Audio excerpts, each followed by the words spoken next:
Hi, hi, Kurt. I don't know if it's good morning or good afternoon where you are. Afternoon. It's 2:30 in the afternoon for me. What is it, Florida? You have I'm in, a yep, South Florida, near Fort Lauderdale. what was the weather there like?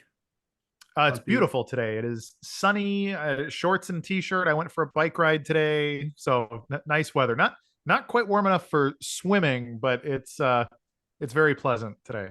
Excellent, excellent. Before we start, I hope you've recovered well from your surgery. I know you were not feeling well a few weeks ago, Yeah, so you're I'm back to I'm 100% or no, it's probably going to be another, I don't even know, 6 months maybe until I'm really 100%. that long? But That long. yeah, it was a really big hernia surgery, so I've got a lot of internal work that got done. So Yeah. it's good though. I mean, I've been able to go for walks and light jogs and that kind of thing, but like it's difficult for me to tie my shoes because Oh just wow. bending at the core is hard. So We wish Was you a a very hernia fast from recovery because we need you, Card, for with yeah, energy. I will be fine, I promise. was a hernia due to effort to strain lifting weights or um something? Yeah, it's hard to know. I mean, like hernias are supposed to be partially genetic, and then when you push them, they grow. So Okay. it could be from anything. It could be, in fact, the reason I had the last surgery is I had a surgery in November, and then I had two. But I think I had a flu or something, and COVID. So I was coughing and coughing and coughing and coughing, and it sort of Yeah. exacerbated, and I needed a second surgery. So I did one in November and then one in January, about 70 days after the first surgery.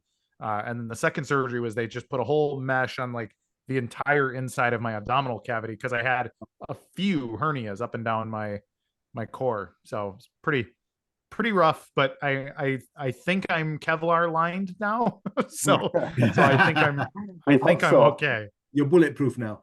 Yeah, in one spot anyways. Excellent. Okay, so we will Yeah. be lenient today. We will not make you very difficult questions because Thank you. Yeah. So I'm just going to give an introduction on your behalf, Kurt. Correct me if I'm wrong. Just very brief because you've done many interviews and you've gone through it, and I think Yeah. each one of our followers knows you. But just a quick recap: you probably got into Bitcoin BTC. Obviously, that was the only Bitcoin back then in 2012. You liked it as a peer-to-peer cash electronic system, like all of us. We fell in love with this method of universal payment, fully democratic, non-censored, etc. A beautiful system. I suppose then in 2016, 2017, you encountered the same problem that many of us went through, is that when we use it as a main means of transaction, you suddenly one day realize, oops, why are they charging me $3 for sending $10 to a friend, which Yeah. probably pissed you off and wondered, oh, why is this happening? You learned about the block size as the root cause for the fees, and then followed the line when the fork happened. You probably went for the big blocker approach and followed BCH.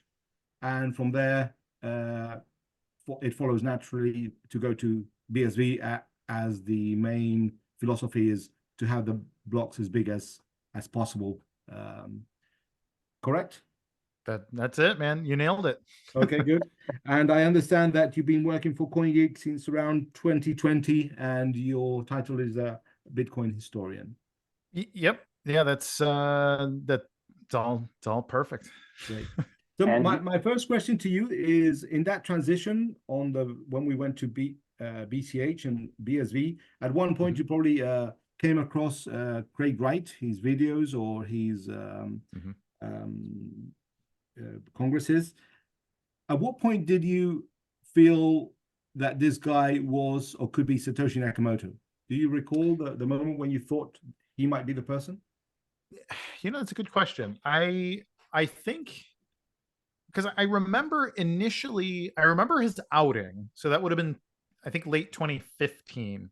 Mm-hmm. So I read the Wired and Gizmodo stuff and I was excited about it for a couple of days, like a lot of people were, but then I just didn't think about it much after. I don't recall his BBC stuff. I don't know. I missed it for whatever reason. I wasn't really on like crypto Twitter and stuff. I was mostly like my Bitcoin stuff was very much on Facebook, and I learned later that Twitter was like the hotspot basically for Bitcoin stuff. But I never used Twitter really, so I didn't, I wasn't there, and so I missed sort of the era where Craig was in the media for a bit, and then he disappeared for a while. So I don't recall him until after the Bitcoin Cash fork.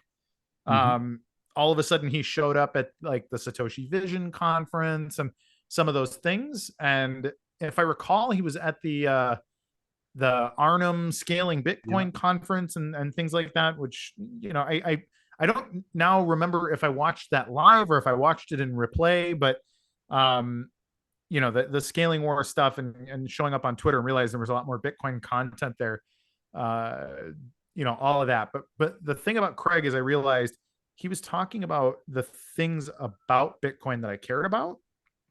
And so I didn't sort of put the dots together that maybe he really was Satoshi. I was surprised he was still around after that sort of Satoshi reveal, because, you know, it's happened a few times and then the guy just goes away. You know, somebody claiming to be Satoshi and then it doesn't make sense for whatever reason and then they disappear. But I was like, oh, here's that guy. I remember him. But just the way he spoke about Bitcoin, it was about the, you know, all the stuff you could do with it and the ways that it could scale. That's what actually fascinated me. So for me, it was much more, it was his vision about the tech that got me interested. And then I remember sort of the era with him and Roger Ver, and it must have been Roger actually talking about how he could be Satoshi Nakamoto, and I was like, oh, that's still on the table. Okay, that's interesting. So it wasn't really, I don't have a moment where I remember thinking like, oh wow, maybe it's really him. It was just kind of like, oh, okay, like, I mean, maybe it is, and I didn't really care. But then I came to sort of get involved more in the big blocker stuff in that era, and just through kind of working with Craig and working with other people who worked with Craig, it all just kind of became obvious to me over time. But I wouldn't say it was any one time or one thing that actually convinced me.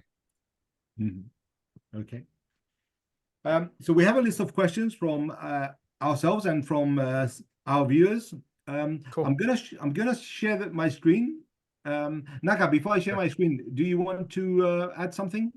Yes, maybe you forgot to say that a very important thing, which is that Kurt is also a Bitcoin entrepreneur.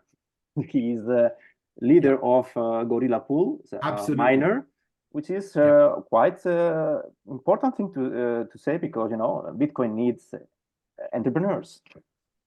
Yep, absolutely. I've been big in the infrastructure space really since the beginning. It was 2012 when I first heard about Bitcoin and got my first Bitcoins, but I didn't know what they were at the time. I didn't realize they were special. But in 2013, I had always kind of worked in not big. My main thing is I owned a printing company, but I did like to build custom computers. So I've always been into Apple Macintosh computers, and I used to buy old systems, and you could really simply, actually, it's not even impressive, but I would drop in better processors, better RAM, you know, upgrade the video card, upgrade the hard drive, like that kind of thing, and make faster computers, and I would flip them on the internet. So I just so happen to have kind of a lot of computers, never, you know, many at once, but, you know, maybe a dozen in storage at a given moment. And when I heard that you could mine Bitcoin with extra computer power, I was like, oh, cool, I'll try that. Didn't do really well because ASICs and GPU and stuff were already in there. And so I tried to get into GPU, I timed that poorly. I tried to get into ASICs and I timed that poorly too. So, but I kept at it and started to actually be successful with mining. And probably, I don't know, 2015 and 16 was when it started to work. But yep, I've been mining ever since. I think mining is it's key. It is crucial to be in infrastructure if you really want to have an influence on the space, other than just being like, hey, I have coins and so I have an opinion. You know, your infrastructure is a more costly signal and maybe a reason people should listen to you more. Absolutely. So, Moto, you can start. Okay. So I'm going to share my screen so people can see more or less the questions that we have ready. So let me share my screen a second. Bear with me. Okay, can you see these? Yep. Okay, so the first one is, have you been, obviously, a big part of this interview? Yep. The Has to be case. about the court case, right? I've watched every minute of it live, so yes. Right, right. So that answers the first question. And here comes the second question. What is your feeling after having watched all the evidence against Craig, in the sense of, you know, that doesn't seem to be a single document that's not kosher, So, like the Jews say.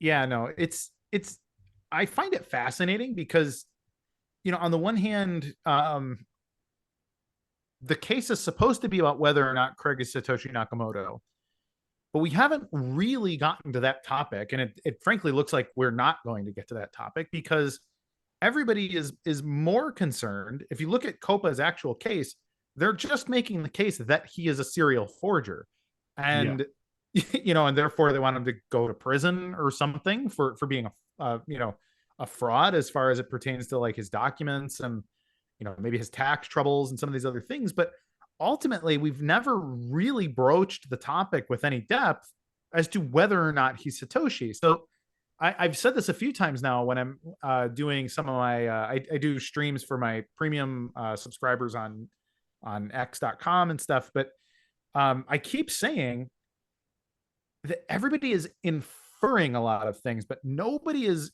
actually saying what their evidence means, and I find that really fascinating. You know, and they'll stab at it a little bit and be like, you know, 2 hours of questions about, you know, documents and say, well, and it's because you're just a liar, isn't it? You know, and then Craig just says, well, no. And it's like, okay, moving on. And so it's this very, you know, first of all, maybe he is a liar, but being a liar does not disqualify him from having been Satoshi Nakamoto. And so I just think it's a very, I don't know, but I've felt the same way about all of his cases so far. Nobody really wants to get into the meat of that conversation. They just want to convince everybody to write him off because his documents are bad and because he appears to be dishonest. But what people don't realize is that even if Craig, so here's the thing, if Craig wrote the white paper, he's still not Satoshi Nakamoto. He is pretending to be Satoshi.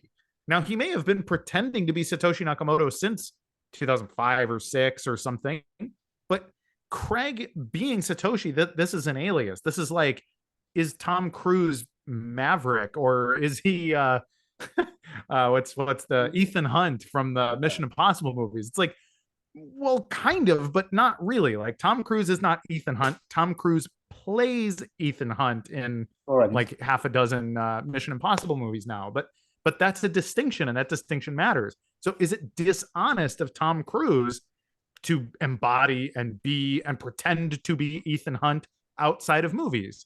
Well, I guess kind of. It is sort of dishonest, but it's also like it's a cosplay thing. It is a character that you're playing in real life for a special purpose. And so nobody's getting to the meat of, okay, it doesn't matter if maybe Craig is a tax cheat, maybe Craig is a liar, maybe Craig has forged 100,000 documents at this point, but is he the person who wrote the Bitcoin white paper?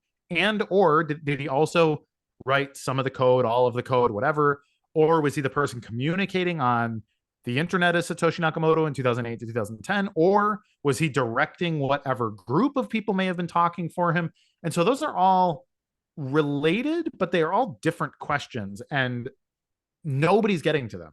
And I keep thinking, and Craig kind of keeps saying, oh, well, the court is going to decide, like, we're going to get all the information out. And frankly, I'm just hearing the same story I've been hearing for 2 or 3 years worth of court cases. I've seen 100 other days of Craig in court now in my lifetime, and it's just the same.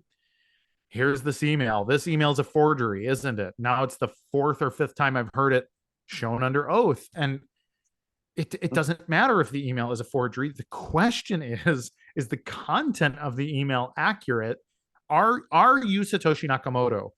And it's funny because Craig has also said that on the stand, like, I'm happy to sign, I'm happy to move coins, or, you know, whatever these other things. I'm willing to do these things that you want me to do, but not as a proof of my identity. I will do them if we can otherwise prove my identity, and which feels really pedantic or feels convenient if he is a liar. But it's funny that nobody will take him up on it. Everybody just sort of like, he can't do it, so I'm not going to go down that path with him, and therefore that path doesn't get gone down, and everybody just keeps getting to speculate. And so, you know, looking at the documents, we know Satoshi Nakamoto was hacked in 2014.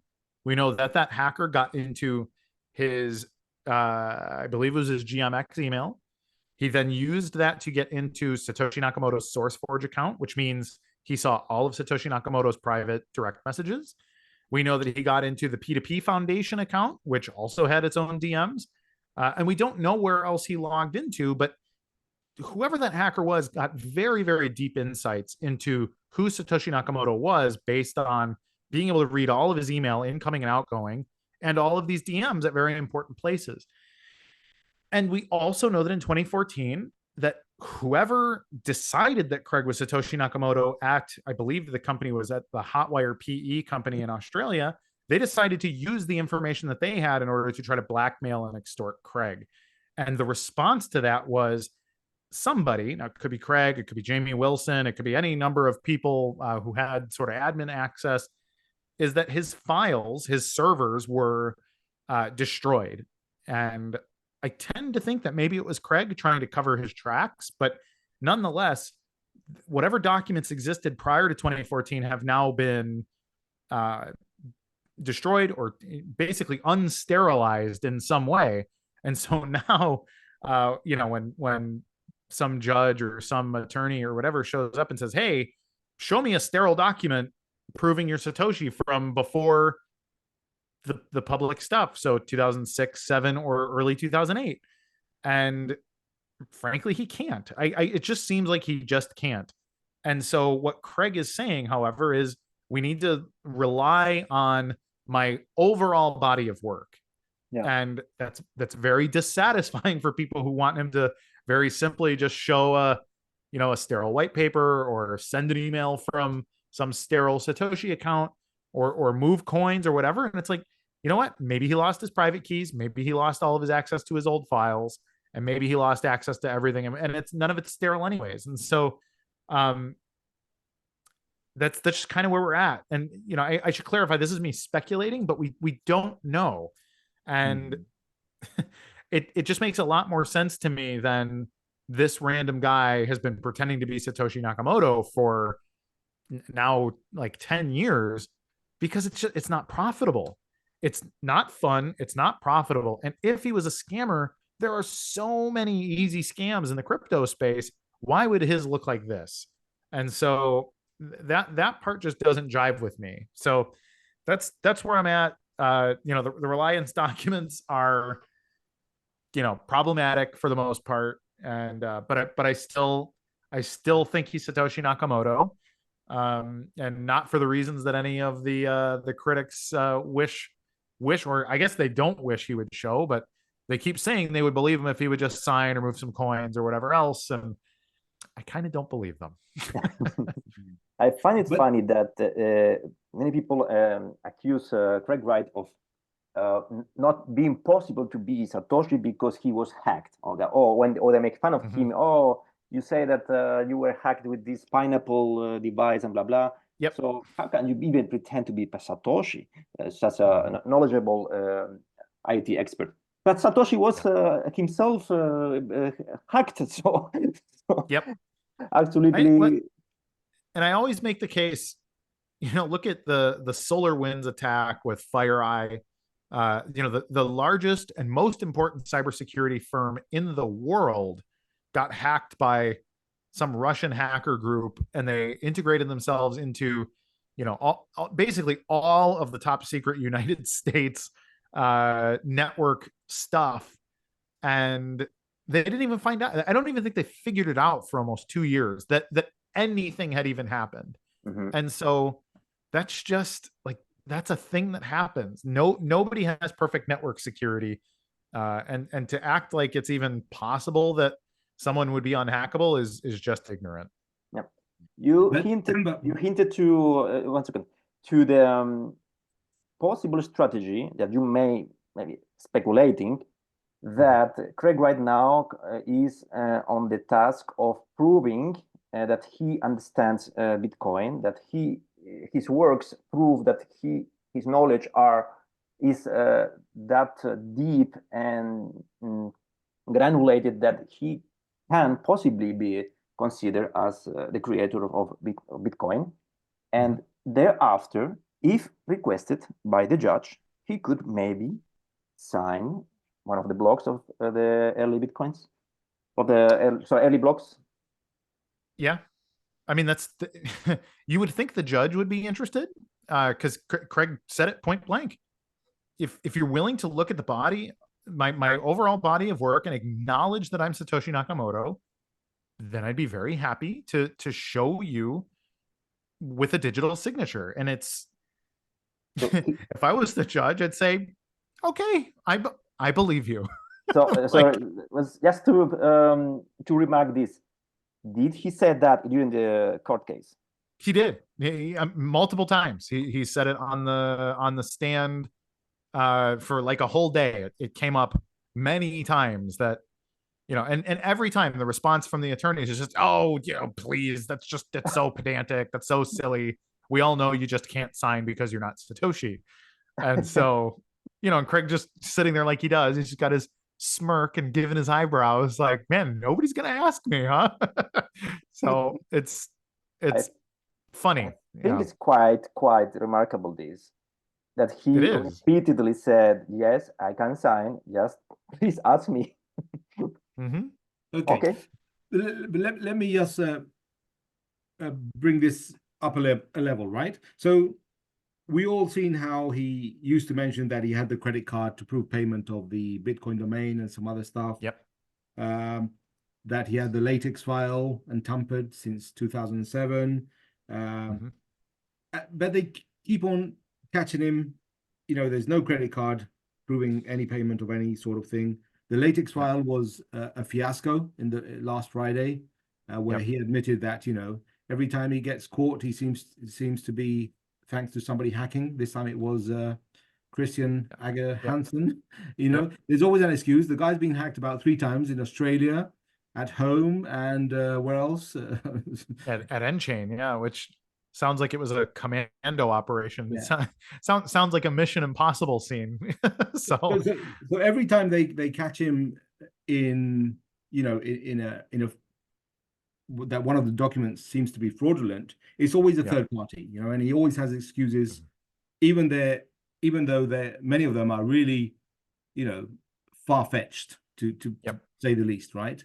So has your faith in Craig not diminished even a little bit? I know it's a difficult question because of your position. I guess for me, I always kind of had pretty low expectations, honestly, because it's so a little bit of backstory. I used to work in cybersecurity, so for me, not in a big way, but I was a penetration tester, and so it was my job to plan what you call like a red team event. It's basically we're pretending to be black hat hackers, and we would do anything possible to break into people's networks and exfiltrate information and get people to break their own rules, and then we would write them up a lengthy report and send them an invoice. Basically, like these are engagements that we were hired to do. Then we would do them, then we would report on them. So it was not like gray hat work, which is when you just hack them but don't steal anything and then send them a bill and say, hey, here's how I could have robbed you. But that's, I don't do that. That's too much risk of jail when you do that kind of work. But so just looking at the way all these people work, like I've worked with hackers as part of my career for a very long time. I still do. We do some bug bounty work and stuff over at Gorilla Pool, where we work with the kind of guys who know how to break networks down and steal people's information. And we look for bugs and then we file bug reports and hope to earn bug bounties and stuff. So I have a lot of experience working with those types of people, and in some way I'm a low level version of those people myself. And it's just frankly a place where everybody is kind of dishonest all the time, because it's the training, it's the job.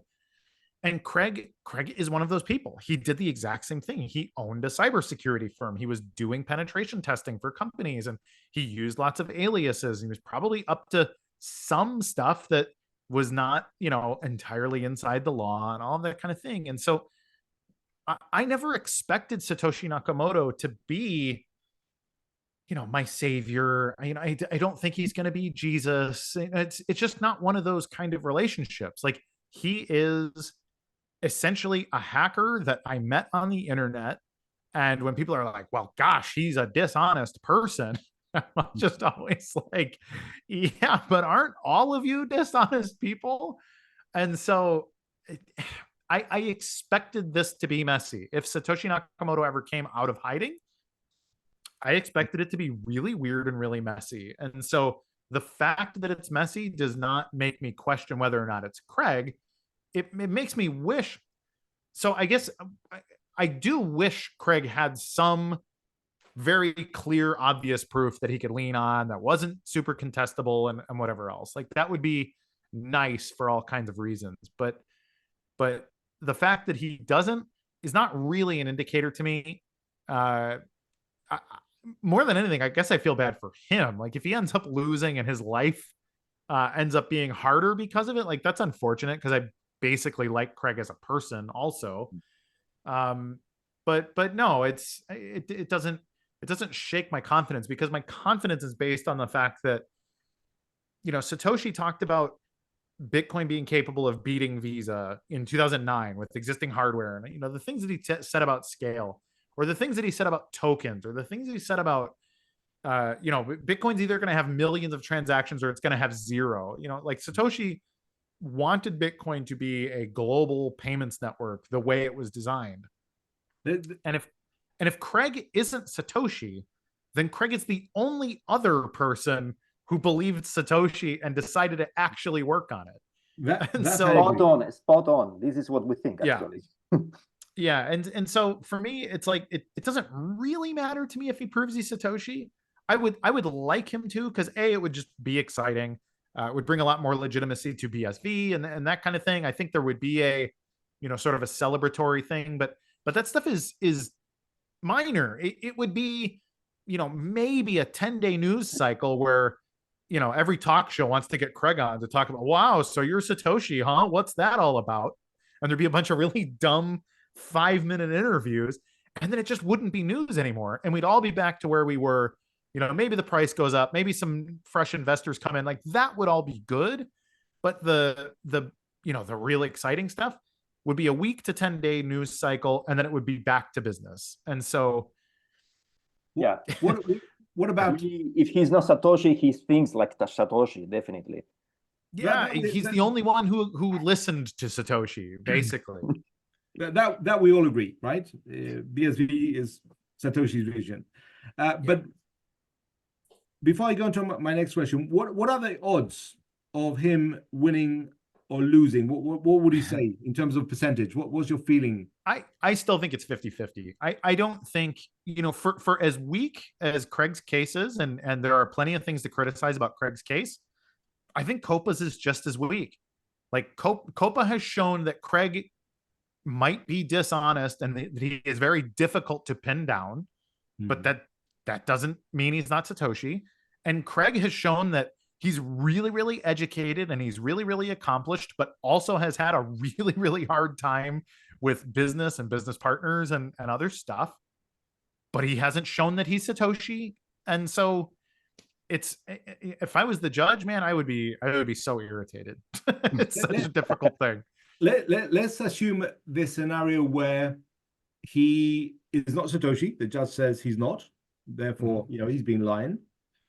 Are you prepared for that? What's your plan, or what do you think will happen?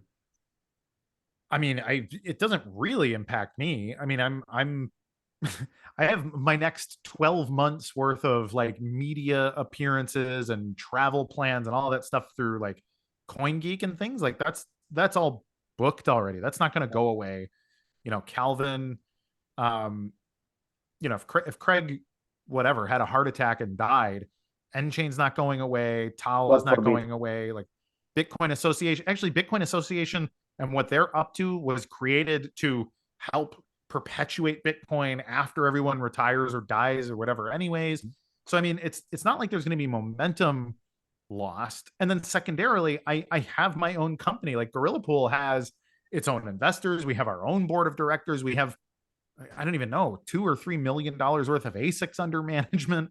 I mean, we're none of that is going away. So if Craig loses resoundingly, I'm still going to work the next day and the next week and the next month and the next year. So, you know, BSV goes on either way.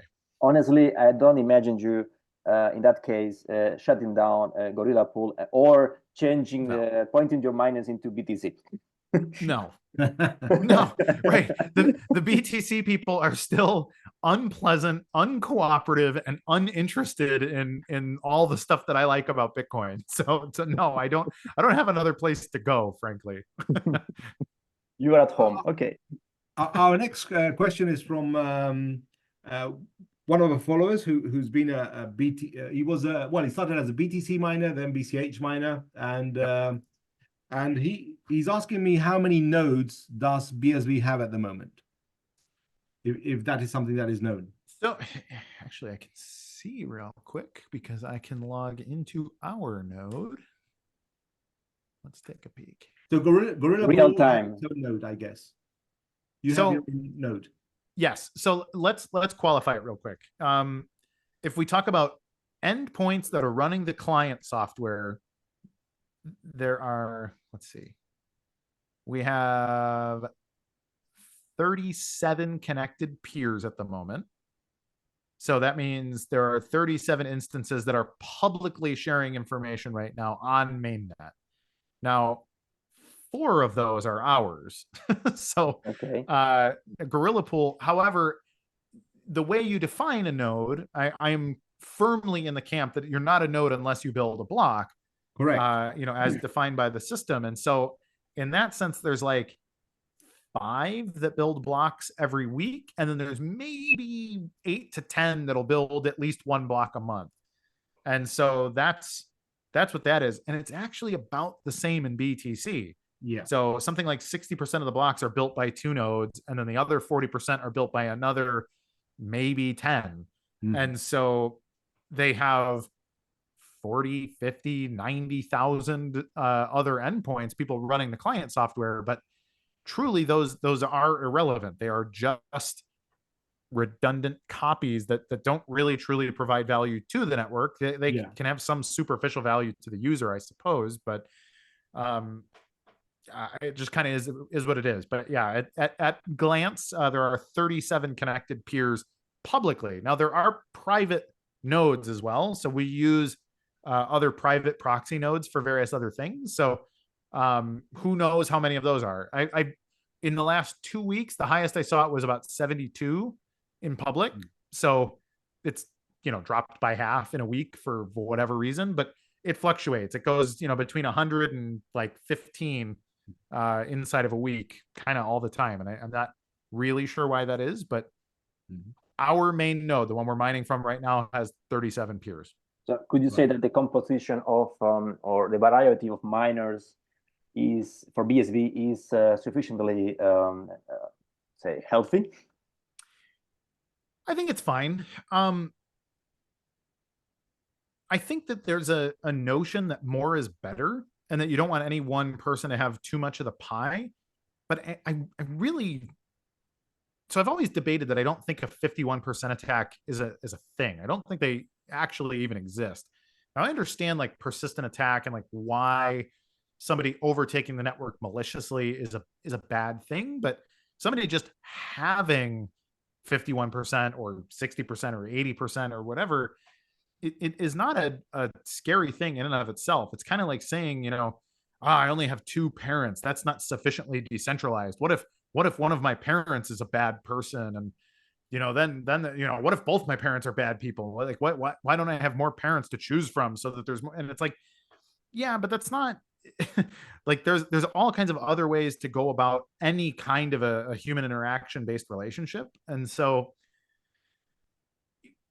basically having Gorilla Pool, Tal, Mining Dutch, and I forget who the other miner is at the moment, but having 3 or 4 that are well connected, cooperate, they're doing what's good for the network, like that's fine. Like there is not anything intrinsically wrong with there only being 3 or 5 or 6 major peers. Now, the BTC people are always having conversations about like, oh my God, the mining is dangerously centralized in BTC because Foundry and I think it's Antpool are the 2 biggest ones over there, and they have too much power. What if they colluded and all this other stuff? And it's like, what do you mean? What if they colluded? Like, you're talking like Antpool's been around for more than a decade, and they've mined more blocks cumulatively than probably anybody except for Satoshi Nakamoto himself. And like, what is the risk? What is Antpool going to do? Like, this notion that miners are going to get too much power and they're going to attack the thing that pays their bills.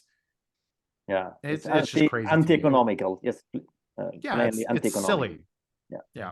This leads on to my next question. We all remember, I just got the date here, was in October, around October 2022. We all recall the news of that big miner who took over the network basically due to his massive hash power and was accused of mining empty blocks. So I have a question here. My understanding is, in BSV, if I'm a company like, I don't know, Handcash or any company, I can negotiate with Tal or with Gorilla Pool or any of those 4 or 5 miners. Who do I send my transactions to? So I could be sending this, correct me if I'm wrong, but this is what I've been told. I could negotiate fees with a particular miner or node, if we want to be more precise. And I can only send my transactions to that particular node, like either Gorilla Pool or Tal, for example. And if I do that, and then another big miner from China suddenly connects to the network, he does not see those transactions because he does not receive them. Is that correct? So actually, no, this is a common misnomer.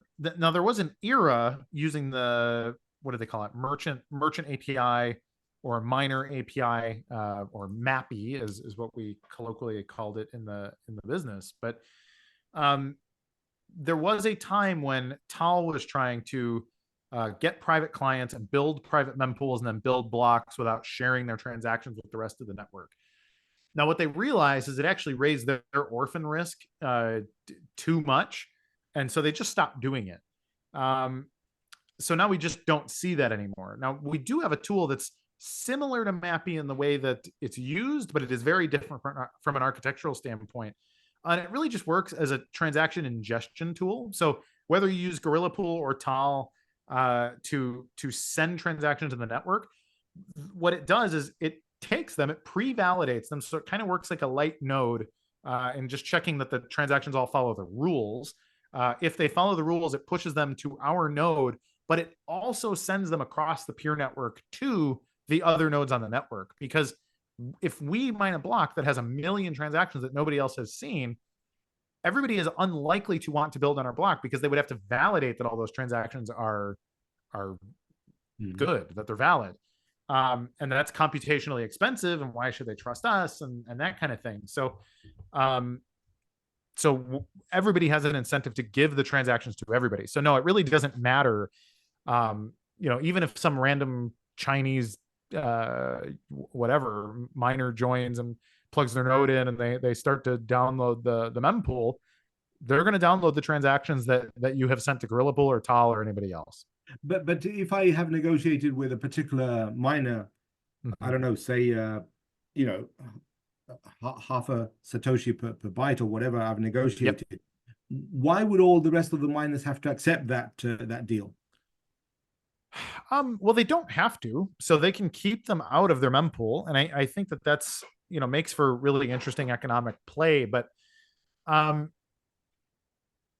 it's just kind of one of those things where if we all want the network to succeed, we want to allow anybody to attempt to do business there. And it's just kind of a balance of economics there.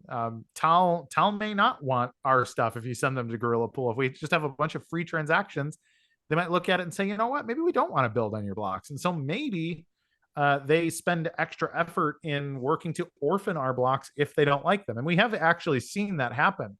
So, but it's a balance thing. It's a careful play. So when we started having those issues, I basically reached out as the CEO of Gorilla Pool, reached out to say, hey, I have a client that really wants to do X, Y, and Z. Can we try to make this work? And they say, yeah, we'll think about it. And then, they come back and say yes or no. And if the answer is no, basically what we've done in the past is say, okay, we're willing to take extra special transactions, but there can only be a certain amount of them per day, for example.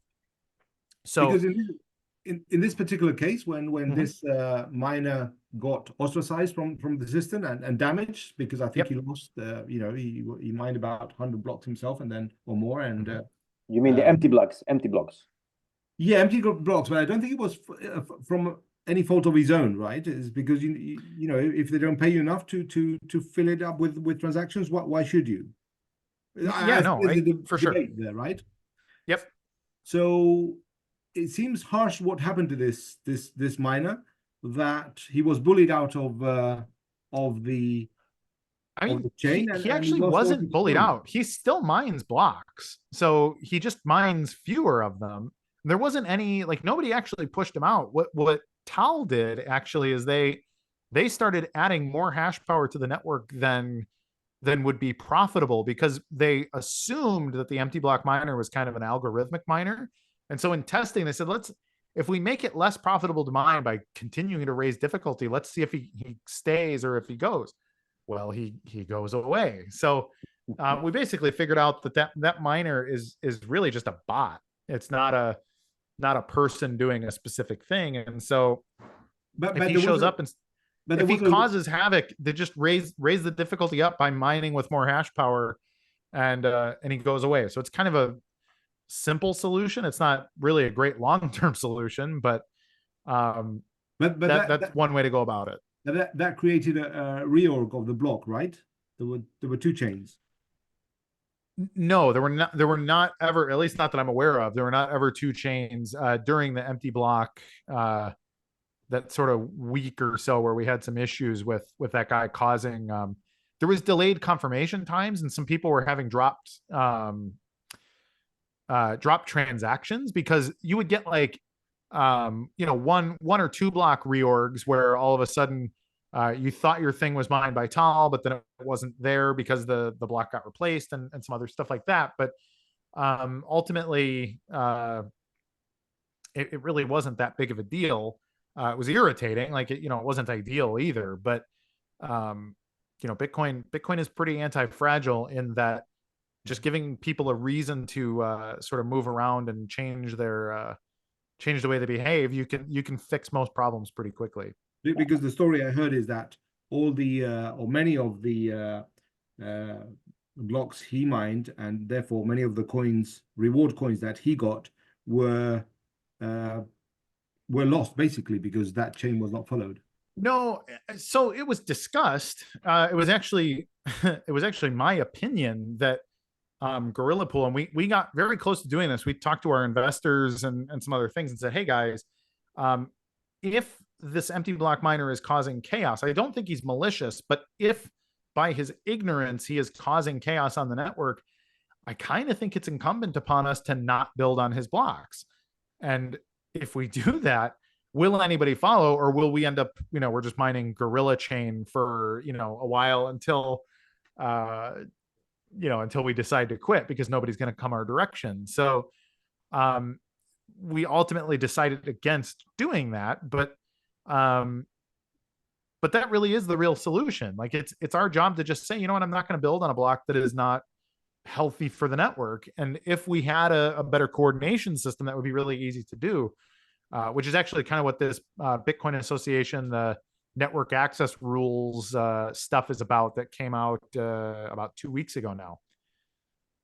Well, the fact is that BSV continues churning blocks and nothing happened in the end with all these attacks or alleged attacks. So yeah, I don't think it was an attack. I don't think that miner was malicious. I just think they were pursuing profits and just kind of it happened how it happened, basically. Yeah. So this is an extract from the white paper, section 5 of the network, and point number 1 here highlighted is that when new transactions are broadcast to all nodes. So you're saying this happens right now, Yes, or absolutely. New transactions are broadcast to all nodes. So every miner on the network is broadcasting to everybody else. So even if I have an agreement with Tal or with yourself to on half a Satoshi per byte, and I only send my transactions to you, you then broadcast it to the rest of the miners? We do. I don't want to speak unequivocally for Tal because I don't know what I don't know. Right. But we have not seen we've not seen blocks that have lots of private transactions in them, and frankly we haven't looked because they look a specific way. Like they have a tendency to orphan other people when they come in like that. We haven't seen anything like that in over a year. So I would guess they're not doing it at all anymore, but I also don't want to speak for them. I don't know if they have, an agreement to do it occasionally or anything like that. So I don't know for sure, but Gorilla Pool does not do any private mining. And we broadcast everything to all nodes. So okay. Next question is from a senior manager from the automotive industry, and he's asking me, why is VSB not being considered for industrial applications? And he gives me the example, for example, that there's a big legislation now in Europe for having, we're going electric, and cars are going to have most of the cars being sold in the next few years are going to be battery cars, and there's a regulation coming into place that will be enforced in 2027, where all batteries will need to have their passport with all kind of data, like their carbon footprint, their materials, which ones are recycled, where were they obtained from. In total, I have here, there's going to be, the battery passport will have 90 data attributes, and they will be traceable throughout the entire life of the battery, from when it was first manufactured to its recycling. And his question is, if you look at all the big companies, BMW, Daimler, VW, Ford, etc., they're all looking at other blockchains based on Ethereum, like Ocean, Catena X. He gave me some examples, but nobody's looking into BSV. And the question is, why? Is it because BSV is not robust enough? Is it because of Craig? What is your opinion? I mean, I think it's ignorance. More than anything, it's ignorance. So there's this premise, if you're going to enter anything, like let's say you were going to go buy your first car, or buy your first phone, or whatever, you're going to start doing your basic due diligence on Google, and you're going to say, okay, well, what's the best value car within my budget? And okay, it's a Volkswagen or a Chevrolet or whatever it is, and you can only digest so much data. Now, if you're going to pursue that as a company, or you're going to do a similar type of basic due diligence, but you would probably hire a consulting agency. You'd go to, whatever, you'd go to Deloitte or somebody to say, hey, who has the, the most recently audited blockchain that does this thing. And, they have their data points and whatever else. And so I just think that the fact that, like, Ethereum, for example, has the largest developer ecosystem. And so when you go to hire as an executive board or as a technology department, if you're the CTO at a big company and you say, okay, I'd like to hire a blockchain, a person whose job it is to be the czar of our blockchain module that we want to roll out over the next 5 years, you put out a request for CVs, and if you put those out, the majority of people that are going to push one back are going to be probably from the Ethereum ecosystem. And then if you hire an Ethereum guy, the Ethereum guy is going to say, okay, here's what we can do with Ethereum at this company. And I think it's almost all that. Like, it's just a simple ignorance to the technology. And because if you talk to the ETH people and say, hey, how do we build a scalable token on ETH? They'll tell you immediately, oh, okay, so you need to do a ZK roll up in this kind of contract that does this and that, blah, blah. And they're not telling you that these things don't actually exist, that they're just proposals, but you get talking to a tech guy about how it could work, and they'll tell you and say, oh yeah, this will be out in 18 months, which we're going to need to do R&D at this company in the first place anyways. So by the time we're ready to move forward, the technology I'm talking about will be available. And so then it's just it snowballs that direction. Now, what we have seen is lots of companies do pilot programs first with ETH and then realize after 18 months, like, okay, this just isn't going to work. So then they'll move to Hyperledger or Corda or some of these other enterprise blockchain systems. And then they realize those don't work. And so typically they will shut down their blockchain program at that point. Like, we've seen lots of companies make, 2017, 2018, 2019 era. All right, here's, by 2022, we're going to have all this stuff on the blockchain. And 2022 rolls around and like, okay, we're just not doing blockchains anymore. They seem to be really stupid. And so, BSV not having a big ecosystem is probably, it's probably most of the problem. Then the second problem is if you have a BSV guy that starts to say, well, hey, you should come look at BSV because it can do all these things that nobody else can do. Well, if you start to do basic due diligence, on BSV, then, well, you get all the, what's all this stuff with, Craig Wright, and he's a fraud and all this other stuff. So we have a couple major hurdles, and there is the, technical and ecosystem based stuff. And then there's the reputation and, there's just a lot of noise around the people in BSV, which also isn't helpful. So those, I think, are the two major problems there. Are you confident that when the dust will settle down and the confusion will disappear, will BSV be the go-to blockchain technology?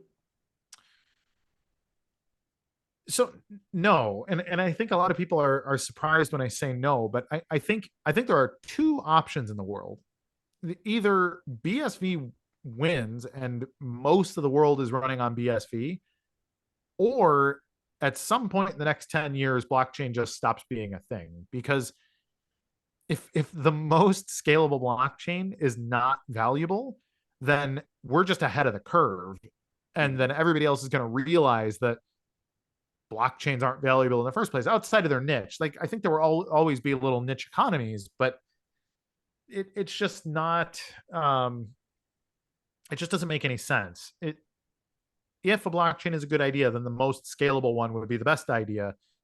And if it's not, then, then maybe we missed our chance, like when Bitcoin came out, like there was not really a lot of cloud compute. There was not a huge, AWS. I actually don't even remember when AWS came out, but, the world has changed a lot in the last 15 years.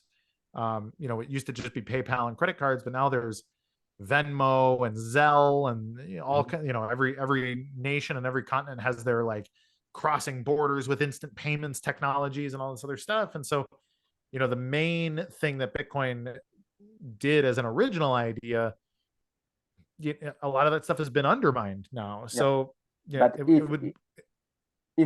the blockchain is indeed a thing as a use case, then logically the most scalable and the blockchain with the biggest throughput should be the one that will prevail.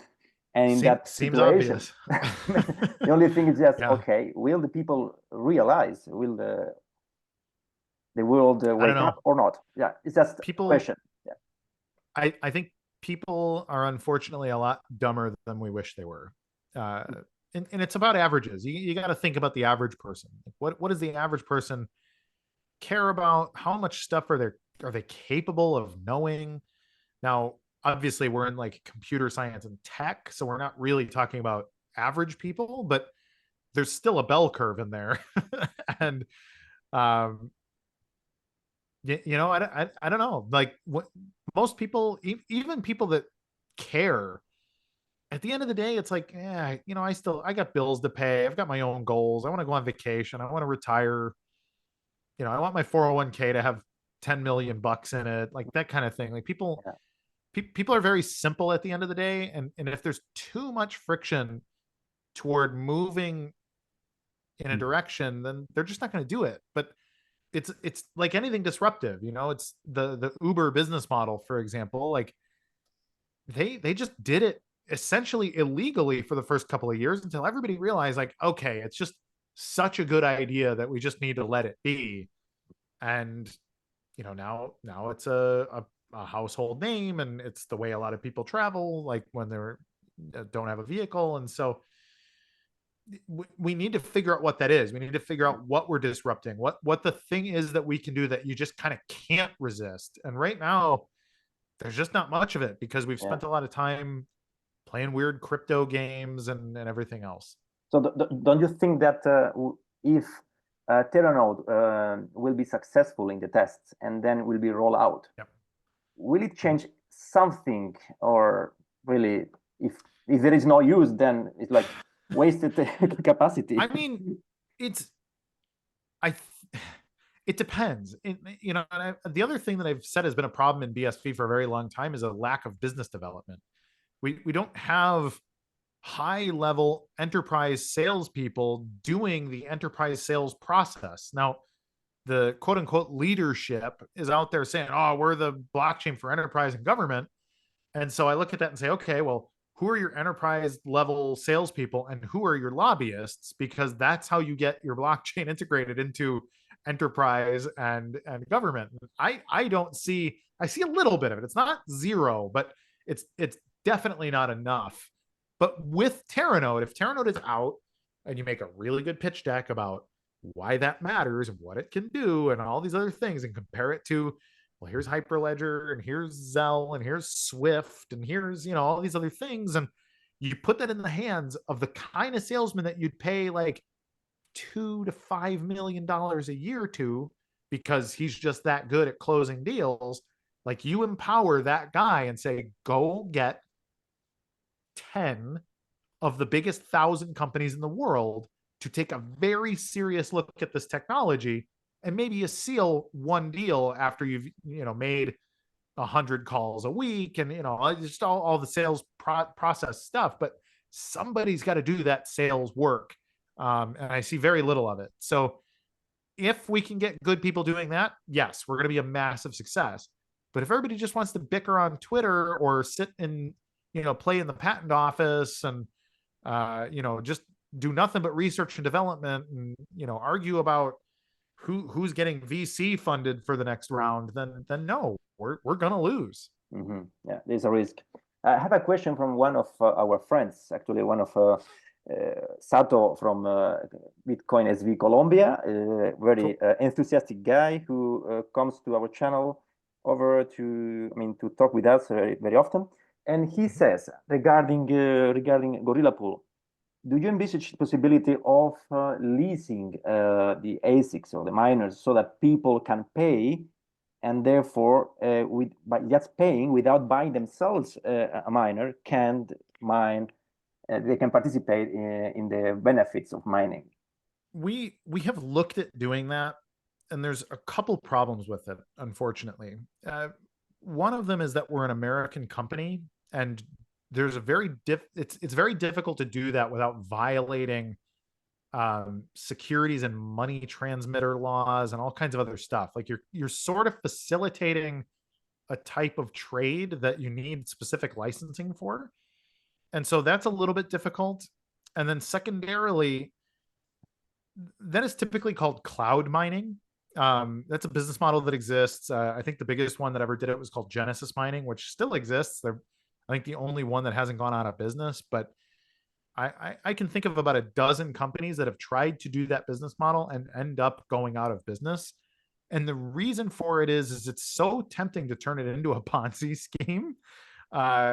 And you make a ton of money during a bull market, but as soon as that market turns and starts to turn into a bear market, nobody can predict those tops and bottoms. And so you have a tendency to just lose everything. And so so two things.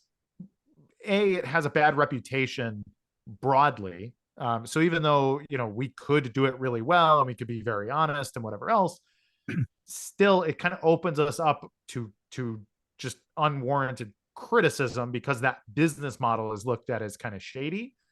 And then also, even if we do it well, it just requires a lot more management. So it would require us to hire more employees, but it's not a particularly profitable business model. So it would be quite a bit more work and not a lot more benefit to the company also. And so as much as we want to do it and have actually tried to implement ideas around it a few times, every time we start to go down that path, we just kind of get stopped by too many obstacles that make it unfeasible and then unprofitable and everything else. So until until something changes on that front, it's probably not going to happen, unfortunately. Yes, I have questions from many questions. I will just choose one or two from another of our friends. Sorry, Naka, can I just jump in before you go into the next question? Because it follows with what Kurt has just said. You talked about how regulation and boundaries between countries prevent ideal peer-to-peer business, right? Mm-hmm. Which I think all at heart there's a little bit of a is it cypherpunk movement in us libertarian that screw the government, let's do business. Okay, not too much because that it's a gorilla. Believe me, no, I'm actually I'm of that mind. It's so the way that we want to do it, I'll just let you guys know that the main way that we have looked at doing this the best is by tokenizing the ASICs and allowing people to hold a yield token. So you could buy like 100th of an ASIC, and if you are the token holder, you get 100th of what that ASIC is paying out. Mm-hmm. So that's the way we would like to do it, but there are two more problems there. fractional ownership of an ASIC means what happens when it breaks, because like we need to bill you to fix it, and so there's lots of little things where now you have co-owned property and just all the problems of like arbitration on what if something goes wrong, what if so there's lots of extra layers of things where it doesn't make a ton of sense. Now the thing that we've done, what we have implemented is saying, look, we can host your ASIC, but you need to buy it. You need to just own the machine outright. You get the serial number. It's yours. You can take delivery of it if you want, but we have industrial power rates. So if you want to send us like $2,000, we'll buy the ASIC for you. We will plug it in. We will host it. All you need to do is pay your electric bill and you get paid coins. And that's kind of the only thing that we can do without causing either weird legal risks with the miners or weird legal risks with the government. And so that's kind of our only option right now, unfortunately. Okay, the question from Panzadura, one also of our friends who participates with us in some videos. What is, in your opinion, the strategy of Calvin Ayre with nChain, now that he owns the majority of the shares of nChain, regarding patents and all this? I don't know. I mean, I can speculate. I would think that the most obvious thing is the fact that he sees the patent portfolio as a way to, over time, just kind of boot out other competition. So, we were talking about Ethereum, for example, being targeted for IoT or CBDCs or all these other things. But those things that Ethereum can do at some scale, if they violate nChain's patents, nChain should be able to just sort of show up at the negotiating table and say, hey, look, maybe all these other guys have great pitches, but if you work with them, they're going to have to pay us licensing fees, or you could just work with us and not have that extra built-in cost of those licensing fees. And so I would guess that that's the most basic part of the strategy. But the interesting thing about Calvin is Calvin really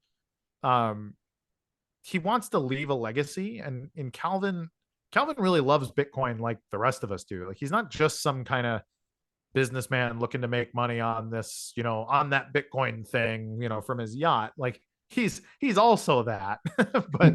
but when you talk to Calvin about Bitcoin, he lights up like the rest of us. Like, if you didn't know he was this billionaire guy and he showed up at a meetup and we were all just talking like we talk with each other when we go out with our Bitcoin friends, he'd be in the fray. He would be the guy talking about, man, that's so cool. Why don't people think that's as cool as I do?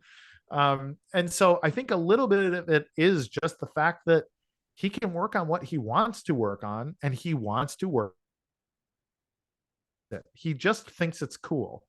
And so leaving a legacy, I mean, he's getting older himself too. I think he looks at it and says, maybe I don't want to be remembered as that guy that did internet gambling and got myself in some trouble and, kind of got out of it, but whatever. Like, that's a fine legacy, but I think he wants to be remembered as the guy that had the foresight to help save Bitcoin by helping it scale. And so I think there's a little bit of that too. But honestly, nChain's such a weird company to me. It's very enigmatic.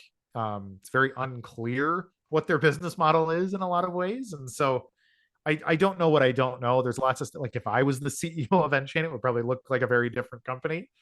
But nobody's asking me. So his question was like, or like hypothesis could be that is he willing to sell these patents later on?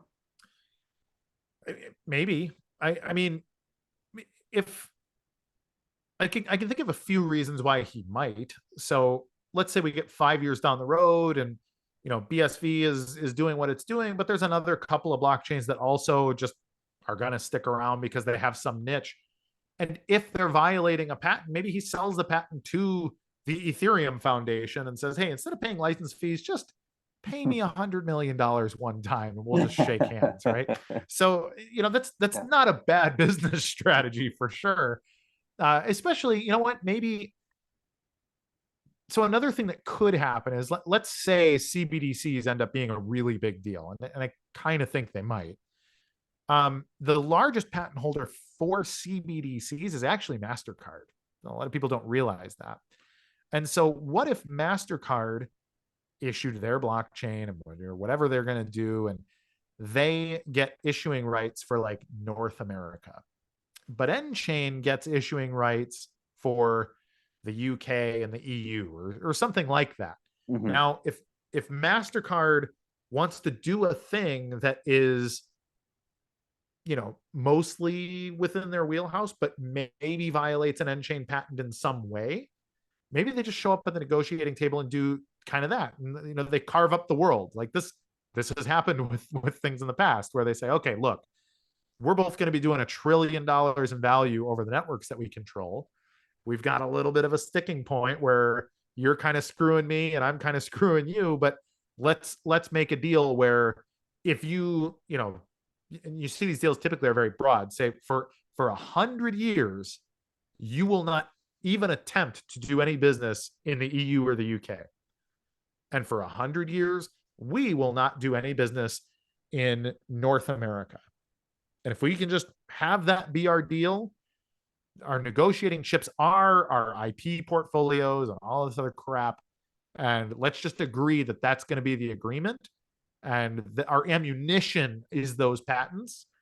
And, that could be the kind of deal that gets made. And then, the next 100 years, it's just. That's possible. But I don't know. Like, I really don't have any insight into nChain. But just as a general business plan, I could see something like that being on the table. Okay. Now, unless Moto has any question, I would like to go to the meaty, juicy questions. Oh boy. Moto, do you have anything? No, go ahead. Okay, let's go with the part where we should say to start with, like, this is not financial advice. Yeah. Okay. Okay. Then BSV finally developed number go up technology, or about to develop this?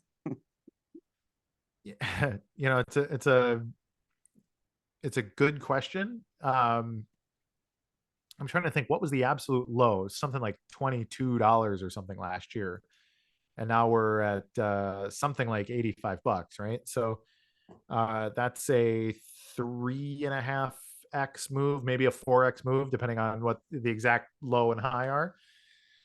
That's not too bad if you bought the bottom. Now, a lot of BSV people bought years ago and are still down quite a bit, but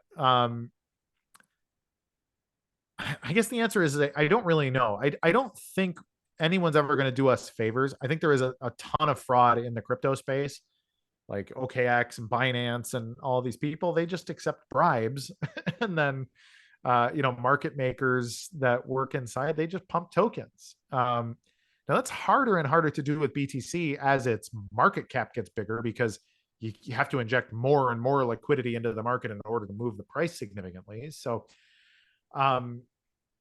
but BSV doesn't have those kind of allies. Like, we have called out the crooks that work at these places for so long that nobody's going to pump us for a handshake, because they know we're not going to have some deal to give back to them. So I think BSV really has to earn it, and I think the economy will become recursive in Bitcoin. Now, what we did invent is like all the token technology that turned into ordinals, and all of the stuff that has turned into the ability to do partially signed Bitcoin transactions that allows for ordinals to now have a decentralized exchange all on chain, and then all these other things. And so if those ideas catch on, and there's a lot of recursive on-chain economy, like we've seen a little bit in BTC and a little bit in BSV, and a little bit actually in like Doge and some other places too. I actually think it would be much better for, what if it didn't matter what BSV's price is, because you're doing really well holding like just some random other tokens that have all kinds of other value too.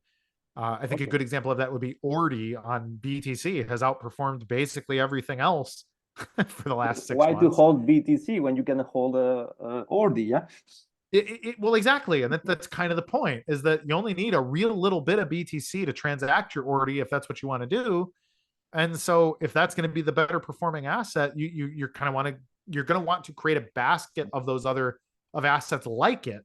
And so, I think things are changing, and I don't know what that's going to look like in a year or 2 or 3, but if we're going that direction, that's good for BSV, because we can just do more volume in weird securities tokens or weird utility tokens, or just degenerate random trading tokens. And you know what? There's room for all of those things. So, so maybe. Okay. I just listened recently Rafael Laverde talking in X Spaces, something like, okay, everything in BSV is already ready. It's the best tech, it works, it's the real Bitcoin, real implementation of the Bitcoin protocol as per the Bitcoin white paper. The only thing holding back BSV is perception. So he just tried to encourage people to make like their effort, like their part into spreading and getting to people to know about what is BSV, and as you said, making degen things. Do you agree? To a degree. I think about half of that is accurate. I think the reputation thing is a big deal. I think it's a big problem. I disagree that doing degen things is a primary ingredient in changing that. It's certainly part of it. I don't think that that's something that shouldn't be done, but I don't think it's going to solve all of our problems, because the people that want to do that kind of work, they need a lot of liquidity. So they're not going to come to us just because of scalability or just because we're asking them to.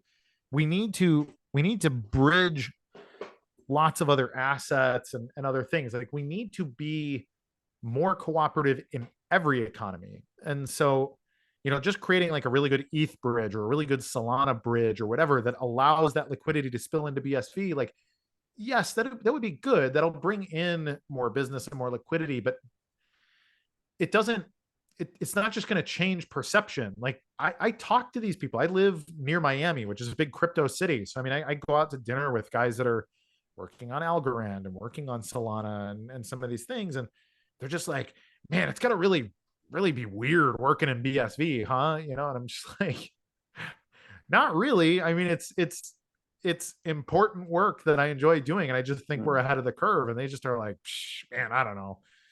And so their perception, I don't think their perception is going to change if they can just bridge their stuff into BSV, or if they can just pivot, because they're not going to pivot if they're already making the money they want to make in other places. Like, ETH, I would argue that ETH is broken, but lots of other people would say, no, this is exactly how it should work. We only need it to be for people to be trading big amounts of money. And if you're in this ecosystem, you have a lot of money. And so that's okay. And so, they don't even, they just don't even view it as a problem. They're like, oh, well, yeah, sure, I had $30,000 worth of transaction fees last year, but it was fine because I made $10 million, And so I don't know. I don't think that that's necessarily a solution, but I also don't think we should resist it. I have no problem with degen trading and whatever else. I do a little bit of it myself. And, I don't know. I just don't think it's that interesting. It is a very simple thing to do. And you can do it for fun, but yes, why not? Exactly. Let's allow this to embrace it, but it's not the only thing in BSV. Yeah. Okay.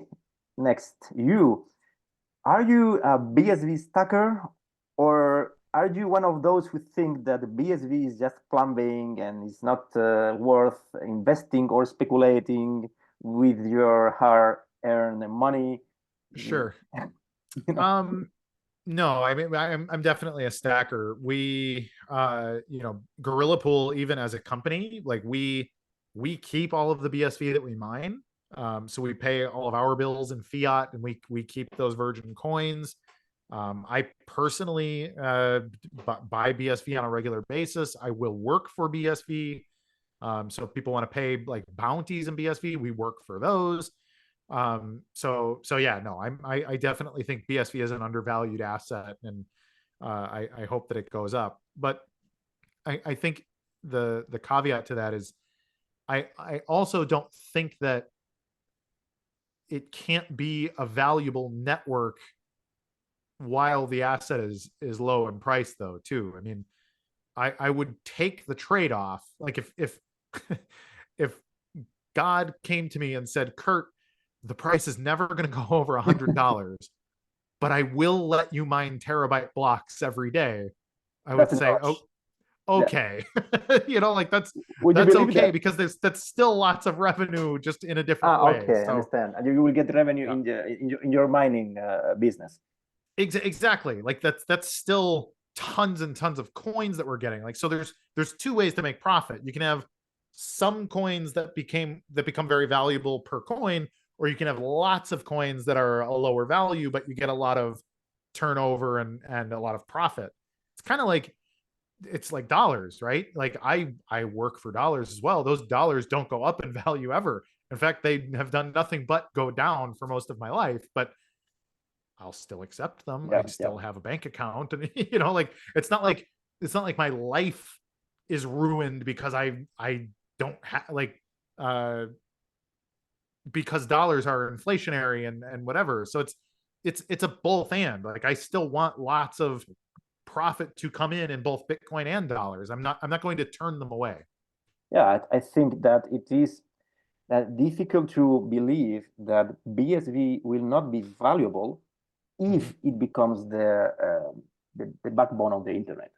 It's unfathomable. How is that possible? That you could actually buy yourself with a few millions a big stack of the basically the units which are the backbone of the internet, and then basically monopolize the internet. You cannot do that. You cannot do that, right? So it by nature it should increase in value, or maybe I'm just not correct with that, but that's my assumption.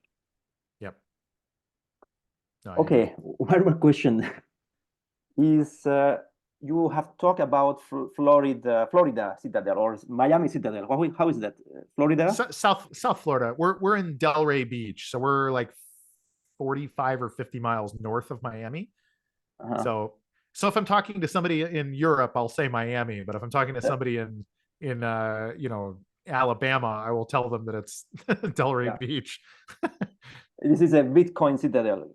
That's the name, right? Okay. Yeah, I'm just curious because, you know, our channel is a Spanish-speaking channel. Mostly, most of our videos are in Spanish, and well, Florida is full of Spanish-speaking people. Yes. How do you see? Is there any Spanish-speaking BSV community there? Yeah.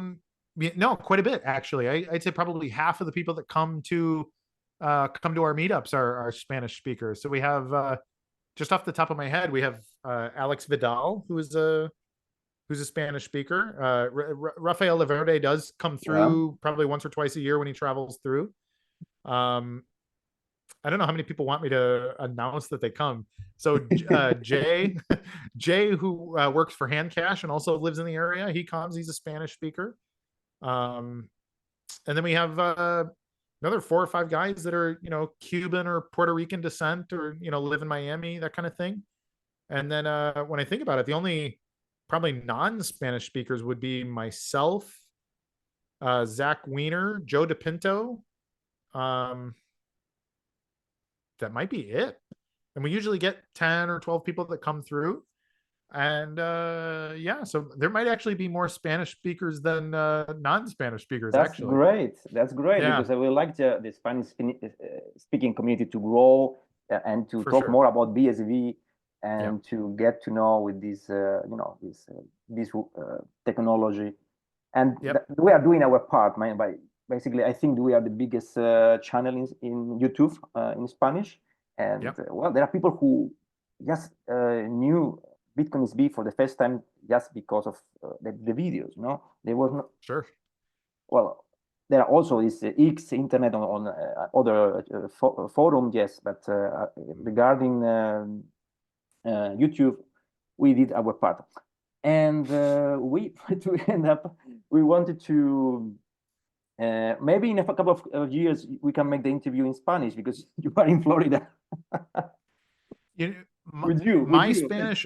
I don't speak Spanish well enough to do it, but my wife actually speaks Spanish, so that maybe she could translate it for me. But but yeah, there's a couple people actually. I think Alex Vidal would be a good guy to interview because he's a super smart guy and works on a lot of stuff and doesn't get a lot of screen time himself, but he'd be quite good. I think the other 2 guys. Do you guys know Hector Lopez?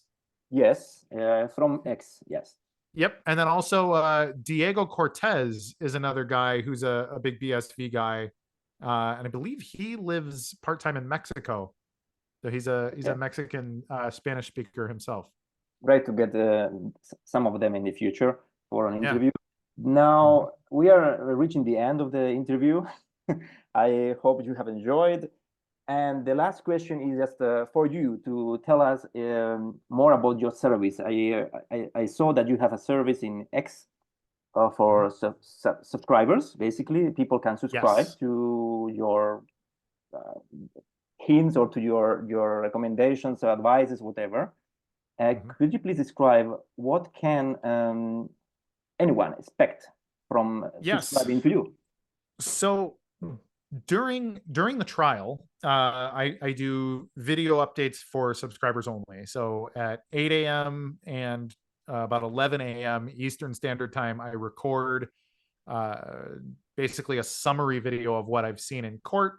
And so if you're one of my subscribers, you can watch like a 5-minute video rather than reading my long threads and kind of get a gist on what's up with that. But When it's not court time, I do a couple things. I do my Monday morning alpha newsletter, which is basically me talking about asymmetric investment opportunities and other things that I do that are outside of Bitcoin. So just in the last 6 months, off the top of my head, I've talked about Eli Lilly stock, the drug company, Novo Nordisk, another drug company. yeah. I've talked about Enphase, which is they make equipment for green energy, primarily solar systems and battery backup, but they're a really cool company. Also things like Tesla and some other bigger brands and stuff too, but just talk about other, stuff in finance. Or I'll talk about, investing in things like, fight related stuff. So I'm a martial artist. I spend a lot of time on, my personal time. I do work with MMA fighters and Brazilian jiu-jitsu and boxers a little bit. And so talking about like investing in fighters, which is something that you can do. Interesting. What else? That's quite interesting. So do you do Absolutely. anything about technical analysis? A little bit. I used to do a lot of that. I was brought in as a sort of co-founder of a group called Crypto Traders Pro. I'm a pretty good technical analyst, but I don't want to be known on the internet as a technical analyst guy. So I just kind of don't do it anymore. But I do it privately, and I do post occasionally for my subscribers. The other thing that I post about is other random collectibles. So I've spent a long time doing like antique shopping. I'm a big fan of, I'm a watch guy too. So I like collectible watches.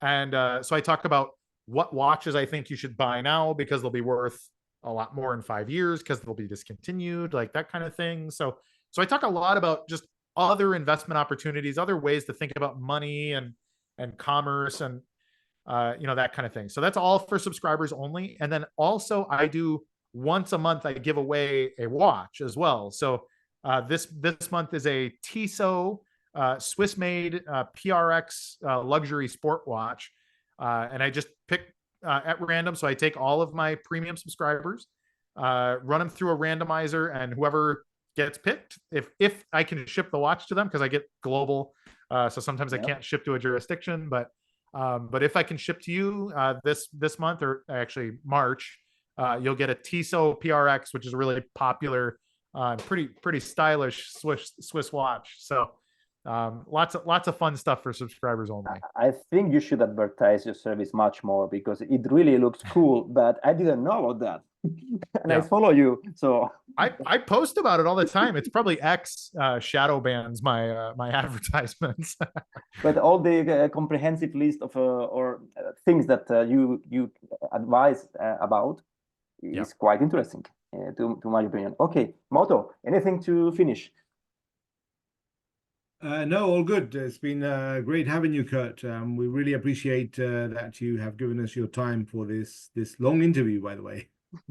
Yeah. No, what has it been? About an hour and a half? I don't even remember. Oh my God. Yes, something like that. 2? When did we start? Not really 2 hours, but near. I've had a lot of fun. So thanks, guys. It was really a pleasure to have you with us, and yes, we hope in the future to have you again, maybe with some words in Spanish for next time. Yeah. Sounds good. Muchas gracias, guys. We hope to talk again after the court case, maybe in April when we have a verdict. Sure. See what happens. Sounds good. Those will be interesting days. Sounds good. Thanks, Kurt. Great. Right. Take care. Thank you so much. Thanks. Bye. Bye-bye. Bye-bye.